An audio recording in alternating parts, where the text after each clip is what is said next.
உகாதி தெலுங்கு வருடப்பிறப்பு என்று தெலுங்கு வருடப்பிறப்பு.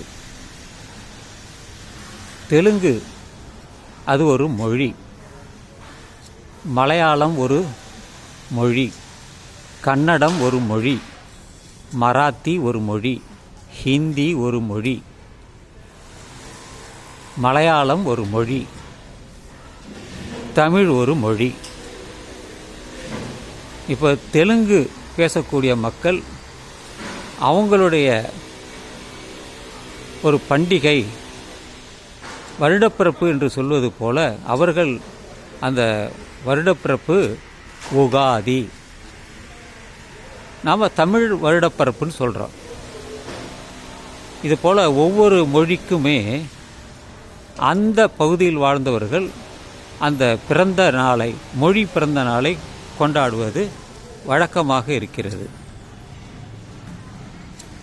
இந்த மலையாளம், தெலுங்கு, கன்னடம்,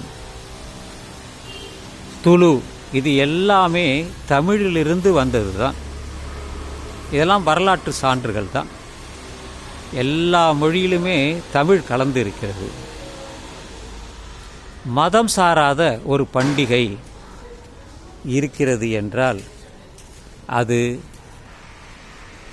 என்ன பண்டிகை உங்களால் யூகிக்க முடியுமா? நான் சொல்கிறேன், கேட்டுக்கொள்ளுங்கள். அதுதான் பொங்கல் பண்டிகை. தமிழர் திருநாள்.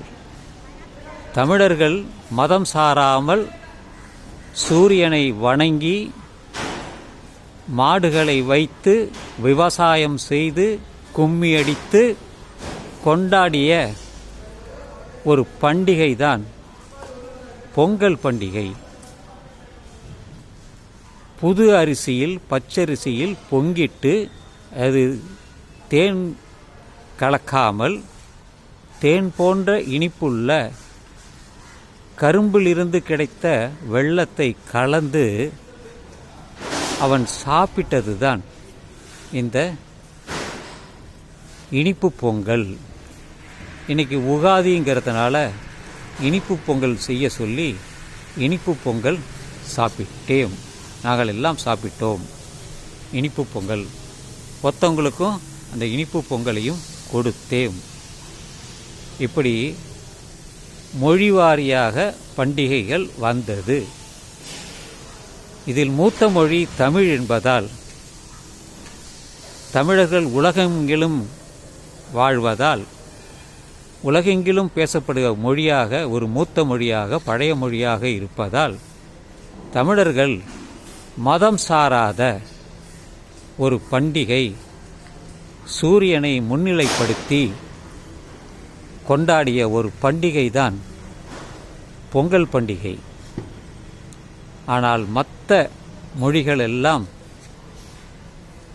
மதம் சார்ந்ததாக, கடவுள் சார்ந்ததாக இருந்தது.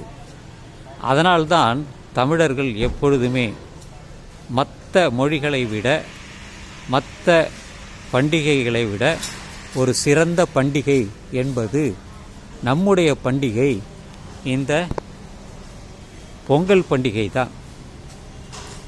தீபத்தை ஏற்றுவதும் நம்முடைய பழக்கம்தான். பிற்காலத்தில் வெவ்வேறு விதமாக அது மாறிவிட்டது. வீட்டிலே விளக்கு வைக்கிற பழக்கம் தமிழர்களுக்கு உண்டு. எப்பொழுதுமே வீட்டு வாசலில் விளக்கு வைப்பார்கள். அது இன்றளவும் பல கிராமங்களில் பார்க்க முடியும். கோலம் போடுவது, விளக்கு வைப்பது. ஏன்னா அப்பொழுது சூரியன் இல்லாத நேரத்தில் எப்படி அவர்கள் நடத்த முடியும்? அதனால் ஒரு விளக்கு, அது இரவு முழுவதும் நடக்கும். இப்படித்தான் நமக்கு எல்லாமே வந்தது. மதம் சார்ந்து வந்தது. மதம் சாராதவர்கள் என்னை போன்ற வெகு சிலரே. எந்த மதத்தையும் நான் சாராதவன். எம்மதமும் சம்மதம் என்று சொல்வது தான். எதை கொடுத்தாலும் சாப்பிடலாம். நமக்கு வேண்டியது பசி, சாப்பாடு. அதனால்தான் வள்ளலார் அவர்கள் எல்லோருக்கும் சாப்பாடு கொடு, சாதி மதம் பார்க்காமல் பசித்தவனுக்கு சோறு போடு என்று சொன்னவர் ராமலிங்க அடிகளார், வள்ளலார் அவர்கள். எனவே அவரை இந்த நாளில் நினைத்து கொள்வோம். நாமெல்லாம் தமிழர்கள் என்பதை எல்லோருக்கும் சொல்வோம் என்று சொல்லி இந்த பதிவை நான் நிறைவு செய்கிறேன்.